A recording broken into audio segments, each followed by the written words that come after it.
following a 3-2 win in Arizona.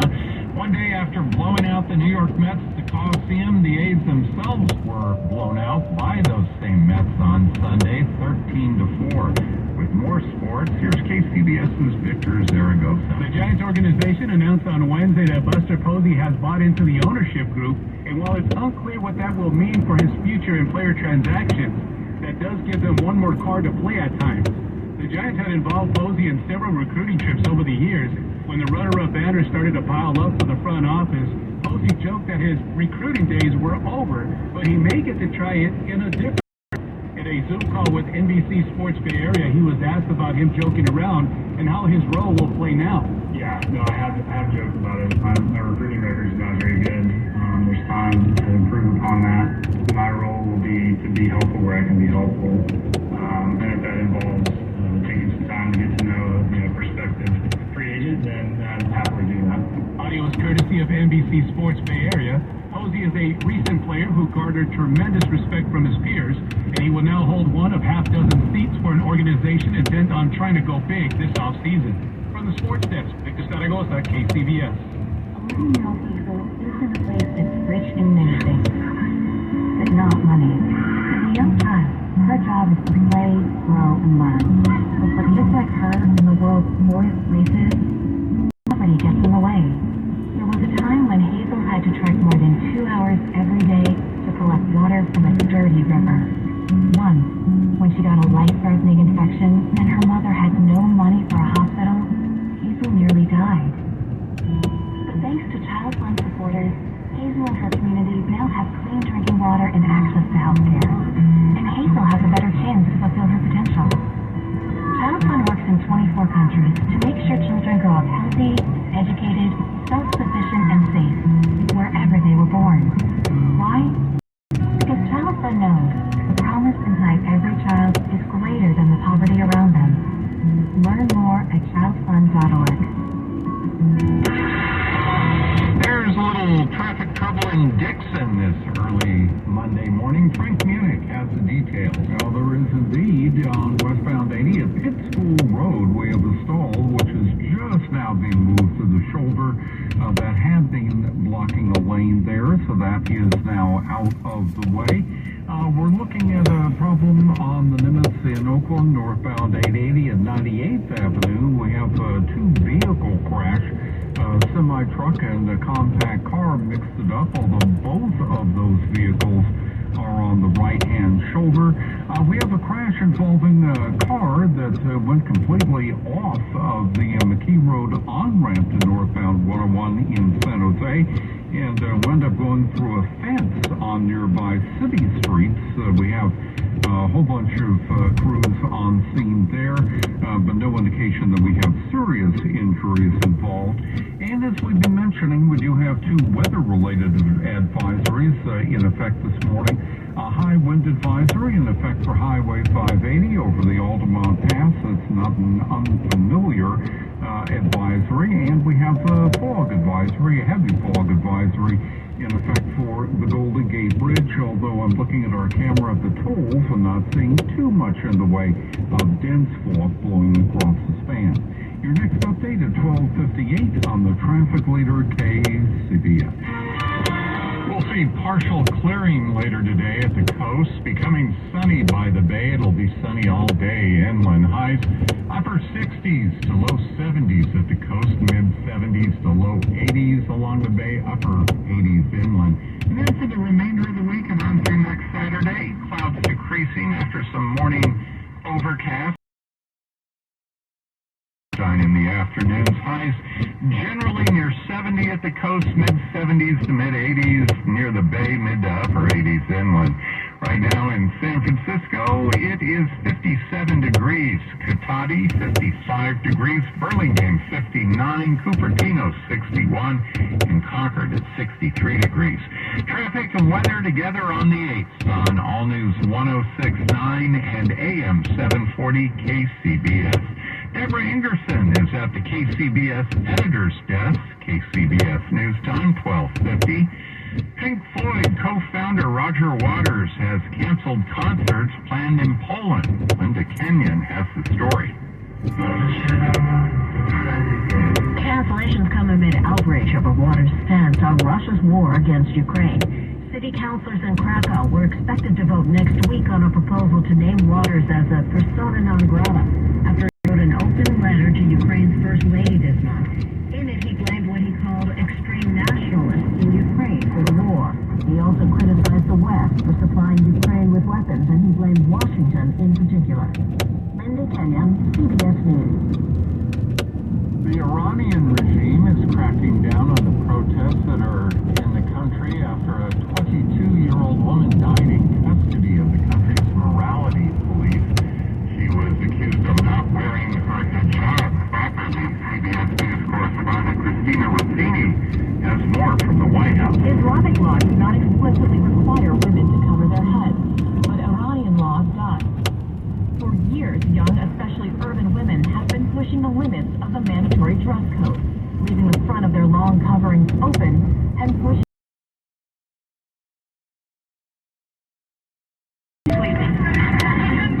And they're being joined by men, protesting not only religious restrictions, but economic hardship, and a regime they say is out of step with the needs of its people. Christina Rossini, CBS News, the White House. New research has found that the huge volcanic eruption in Tonga last January that wreaked havoc on the island nation Could have an even longer-term impact as the underwater eruption sent so much water vapor into the atmosphere that it could cause a short-term spike in global warming. For more, KCBS's Chris and Carlo and Leslie John spoke to Dr. Holger Watmaugh, senior scientist at the National Center for Atmospheric Research and lead author of this research published in the journal Science. This is something that I found confusing just top line because I've always come to assume that if a volcanic eruption happens, it's typically better for cooling the Earth's atmosphere, right?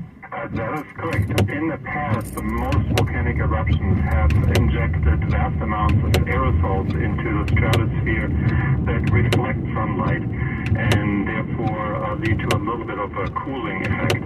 However, this eruption of Hunga Tonga Hunga Apai past January injected huge amounts of water vapor into the stratosphere and relatively moderate amounts of aerosol into the stratosphere.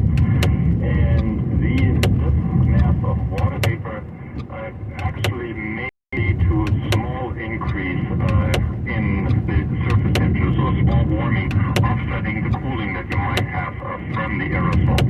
So in that sense, it is actually possibly a slightly different response at all the volcanoes that we have seen in the past. And why do you think that is? What was different about this volcanic eruption? So what was spectacular in this particular case, it was an underwater eruption. The previous large eruption, Pinatubo, typical cold blue at the top. Here, this volcano erupted from under the ocean surface and therefore was able to throw up vast amounts of ocean water into the atmosphere, which is not available to volcanoes. So in this context, then water vapor is a greenhouse gas? That is correct. Water vapor basically keeps a little bit of the infrared radiation in the atmosphere and contributes to a little bit of warming. And so this added water vapor helps on that front. When you look at this eruption and others around the planet, what are you learning from them? Well, this is a very new event. There have been very few studies that theorize that this could happen and maybe something changes, but it has never been observed. So this is the very, very first time that an event of that category and that magnitude in particular was observed since we're capable of measuring water vapor in the stratosphere, so something like the last 70 years.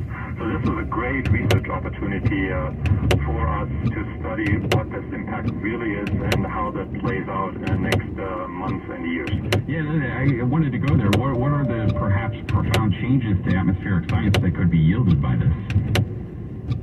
Oh yeah, one thing, as you said, it could lead to a small warming, possibly.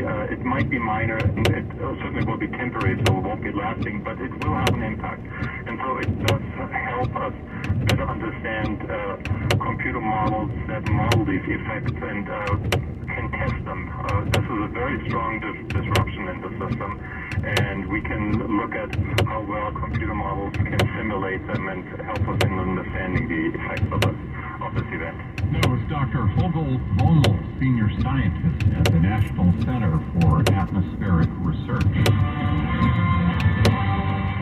This is a Bloomberg Money Minute. Baggage handlers and other airport ground workers at JetBlue are looking to unionize, potentially joining pilots and flight attendants who have already done so. The Machinists Union says it will file applications after enough workers express an interest in joining. Workers at a Kellogg plant in Ohio are bucking the wave of unionization across the U.S., voting 141 to 82 not to join. Workers at the plant make foamy products under the Morningstar Farms label.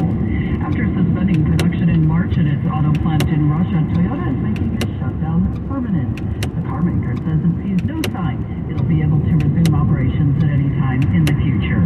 And no soil, no problem. A federal court says foods grown hydroponically, that is, without soil, can be labeled organic. The Center for Food Safety has tried to block organic certification for hydroponic crops. Denise Pellegrini, Bloomberg Radio. We don't take a break from what we do. We cover the news around the clock. How long were you stuck? I've been on that train since 7:03 show, so I would say almost 2 hours we've been on that train. We are the only news station broadcasting live from the Bay Area every hour of the day, every day of the week. We began to slow down and stop. Sometimes that happens, but this time we really stopped for like a very long time, to the point where we're like, what's going on? It's one more reason why we're the Bay Area's #1 news station. All news, all the time, right here on KCBS. 11-year-old Hazel lives in a place that's rich in many things, but not money. As a young child, her job is to play, grow, and learn. But for kids like her in the world's poorest places, poverty gets in the way. There was a time when Hazel had to trek more than 2 hours every day to collect water from a dirty river. Once, when she got a life-threatening infection and her mother had no money for a hospital, Hazel nearly died. But thanks to Child Fund supporters, Hazel and her community now have clean drinking water and access to health care. And Hazel has a better chance to fulfill her potential. Child Fund works in 24 countries to make sure children grow up healthy, educated, self-sufficient, and safe wherever they were born. Why? Because Child Fund knows the promise inside every child is greater than the poverty around them. Learn more at childfund.org. Back we go to the KCBS traffic desk for a check of the roads with Frank Munich. Well, we are looking at a problem in Bay Point, westbound 4, just before Port Chicago Highway. We have a report of some errant construction cones dropped into the far right lane. Cars are dodging those cones and out of that lane to avoid them. Again, that's westbound 4, just before Port Chicago Highway. Crash involving a car that veered off of the roadway and went through a fence on city streets. Still being dealt with on the shoulder of the McKee Road on-ramp, the eastbound on-ramp to northbound 101. Your next update of 108 on the traffic leader KCBS. We'll see partial clearing at the coast later today after some clouds and fog overnight. It will become sunny by the bay, sunny all day, inland highs. Upper 60s to low 70s at the coast, mid 70s to low 80s along the bay, upper 80s inland. It's Monday, September 26, 2022. Coming up on KCBS, forecasters predict Ian will be a dangerous hurricane when it hits Florida later this week. Italian voters lean to the far right and will reprise last night's 60 Minutes